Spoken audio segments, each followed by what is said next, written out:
আসসালামু আলাইকুম। এই ভিডিওতে কথা বলবো একজন গর্ভবতী মায়ের বাড়িতে কীভাবে যত্ন নিতে হবে।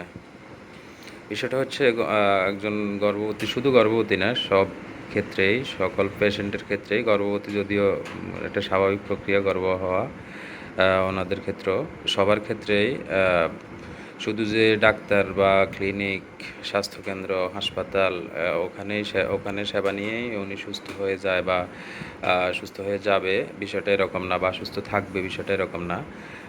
সেমভাবে গর্ভবতী মায়ের ক্ষেত্রে শুধুমাত্র ডাক্তার দেখিয়ে আসবেন, ওষুধ খাবেন বা খাওয়াবেন, এতেই কিন্তু একজন গর্ভবতী মায়ের জন্য পারফেক্টলি সেবা হয় না। তো এই ভিডিওতে আমরা খুবই সংক্ষেপে কথা বলবো যে গর্ভবতী মায়ের জন্য বাড়িতে কীভাবে যত্ন নিতে হয়, কীভাবে গর্ভবতী মাকে সুস্থ স্বাভাবিক রাখা যায়, একজন গর্ভবতী মায়ের পেটে যে বাচ্চা আসবে সে বাচ্চাটা কীভাবে সুস্থভাবে দুনিয়া আসবে তা নিয়ে তা তার জন্য যে যত্ন নিতে হবে বাড়িতে সেগুলো নিয়ে কথা বলতেছি।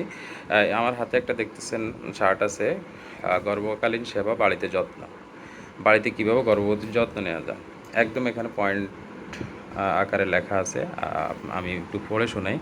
প্রতিবেলায় স্বাভাবিকের চেয়ে এক মুঠ বেশি খেতে দিন। অর্থাৎ একজন মা আগে যে পরিমাণ খাবার খেত এখন তার সাথে একটু বেশি খাবে, কারণ হচ্ছে তার শরীর থেকে তার বাচ্চার জন্য পুষ্টি যায়, বা খাবারের যে গুণাগুণগুলো উপকারী সেগুলো বাচ্চার জন্য যায়, এজন্য একটু বেশি খেতে হবে। খাবার যাতে সুষম হয় সেদিকে লক্ষ্য রাখতে হবে। সুষম খাবার বলতে তো আশা করি অনেকেই বুঝেন যে খাদ্যের সবগুলো গুণাগুণ উপস্থিত থাকে, সেই খাবারকে সুষম খাবার বলে।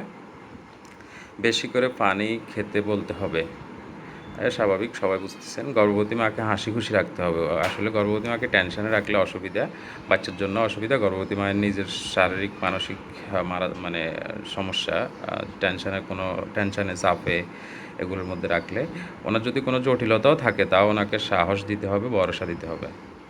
পরিবারের অন্যান্য সদস্যদের মাধ্যমে গর্ভবতী মায়ের সকল কাজে সহায়তা দিতে হবে। বুঝতেছেন, সহজ কথা। পর্যাপ্ত বিশ্রাম নিতে বলতে হবে। মা রাতে 8 ঘন্টা এবং দুপুরে খাবার পরে 2 ঘন্টা কাত হয়ে শুয়ে বিশ্রাম নেবেন। কাত হয়ে শুয়ে বিশ্রাম নিতে বলছে, বিষয়টা খেয়াল করবেন। রাতে 8 ঘন্টা ঘুমাবে, আর হচ্ছে দিনে দুপুরে খাবার পরে আরও 2 ঘন্টা বিশ্রাম নেবে।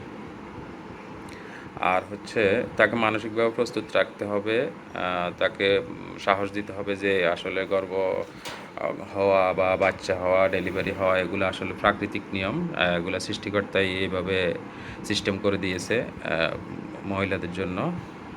তাই কোনো আতঙ্কিত যাতে না হয়, উনি ভয় যেন না পায়।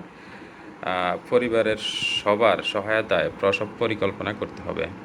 প্রসব পরিকল্পনা বলতে বোঝাচ্ছে প্রসবটা কোথায় করাবেন, বাড়িতে করাবেন, কোনো স্বাস্থ্যকেন্দ্রে করাবেন, কোনো হসপিটালে করাবেন, অথবা ডাক্তার কী পরামর্শ দিয়েছে। যদি ডাক্তার পরামর্শ দেয় যে হসপিটালে প্রসব করানোর জন্য, সব ক্ষেত্রে আসলে হসপিটালে প্রসব করানো উচিত। নর্মাল ডেলিভারি হোক অথবা সিজারিয়ান সেকশন হোক, সিজারিয়ান হলে তো অবশ্যই হসপিটাল, নর্মাল ডেলিভারিও হসপিটালে করানো উচিত। কারণ হচ্ছে প্রসব পরবর্তী, বাচ্চা ডেলিভারির পরবর্তী কোনো জটিলতা থাকলে সেগুলো কিন্তু ওখানে ভালোভাবে ট্রিট করা যায়। এই জন্য প্রসব পরিকল্পনার আরও কিছু অংশ আছে, যেমন যদি ব্লাড দেওয়া লাগে বা লাগতে পারে তখন রক্তের গ্রুপ অনুযায়ী 2 জন রক্তদাতা ঠিক করে রাখা, এরপরে পরিবহনের ব্যবস্থা করে রাখা, যে কোনো একজন গাড়ি চালক বা অ্যাম্বুলেন্স বা সিএনজি যাই হোক, একজন ড্রাইভারকে বলে রাখা যে কোনো সময় আমরা ফোন দিলে যেন সে নিয়ে যেতে পারে। এরপরে গর্ভবতী মা অসুস্থ হলে তাড়াতাড়ি স্বাস্থ্যকর্মী বা ডাক্তারের পরামর্শ নিতে হবে, সেটা তো বুঝতেছেন। ধন্যবাদ, আমাদের সাথে থাকুন। আল্লাহ হাফেজ, আসসালামু আলাইকুম।